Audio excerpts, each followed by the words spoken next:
Change అవ్వకూడదు, melt అవ్వకూడదు. ఇది వాటర్ ప్రూఫ్ అన్నమాట. వాటర్ ప్రూఫ్, అప్పుడు వాటర్ ప్రూఫ్ చూడండి ఎంత మిక్స్ చేసినా అవుతుందా. ఇది వాటర్ ప్రూఫ్. ఇలాంటి పౌడర్స్ తీసుకుంటాం మనం ఎక్కువగా. ఇవి ఎందుకంటే ఇది బ్రైడల్లో కూడా యూజ్ చేస్తాం. వాటర్ ప్రూఫ్ మేకప్లో ఇంకెక్కువగా యూజ్ చేస్తాం. వాటర్ ప్రూఫ్ మేకప్స్ చేసుకుంటామా ఆ టైంలో. ఎప్పుడు చేస్తాం వాటర్ ప్రూఫ్ మేకప్ జనరల్గా? బ్రైడ్స్కి ఏ టైంలో? హల్దీ టైంలో. హల్దీ టైంలోనే యూజ్ చేస్తాం. అందరూ వాటర్ ప్రూఫ్ మేకప్ చేస్తారా మీరు అని చెప్పేసి మనల్ని అడుగుతారు. వాళ్ళ ఉద్దేశం ఏంటి అంటే అక్కడ స్వెట్ ప్రూఫ్ ఉంటుందా ఉండదా అనేది వాళ్ళు అలా అడగకుండా మనల్ని వాటర్ ప్రూఫ్ చేస్తారా అని చెప్పేసి అడుగుతారు. ఇప్పుడు తర్వాత మనం ఓకే చేస్తాము, మనంతా వాటర్ ప్రూఫే ఉంటుందని చెప్పేసి చేసేస్తాము.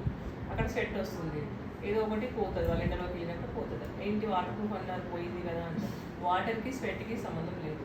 అయినా water proof is different, sweat proof is different. ఇట్లా పౌడర్ అనేది యాస్టిస్గా అలానే ఉంటుంది, అంటే వాటర్లో మిక్స్ అవ్వాలి. ఇది ఏంటి వాటర్ ప్రూఫ్ అని అర్థం. మీరు కాంపాక్ట్స్ అయినా కూడా అలానే చేయొచ్చు.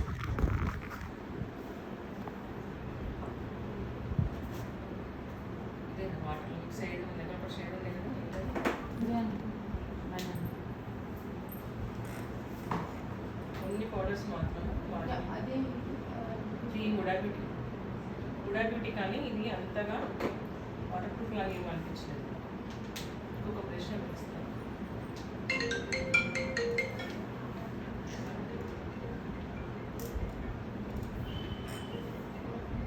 కాసేపు అయితే వాటర్ కలర్ కూడా చేంజ్ అయిపోతుంది.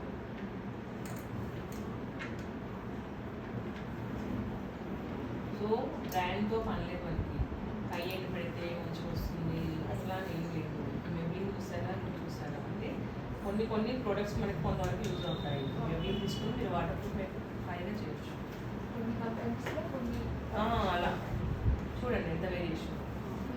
ఇది వాటర్ అంటే మీరు ఏదైనా ప్రోడక్ట్ తీసుకున్నప్పుడు అది వాటర్ ప్రూఫ్ ఉంటుందా లేదా చెక్ చేసుకోవాలంటే ఇలా చెక్ చేసుకోవాలి. నెక్స్ట్ కాంపాక్ట్స్ కూడా ఇలా ఎంతవరకు వాటర్ ప్రూఫ్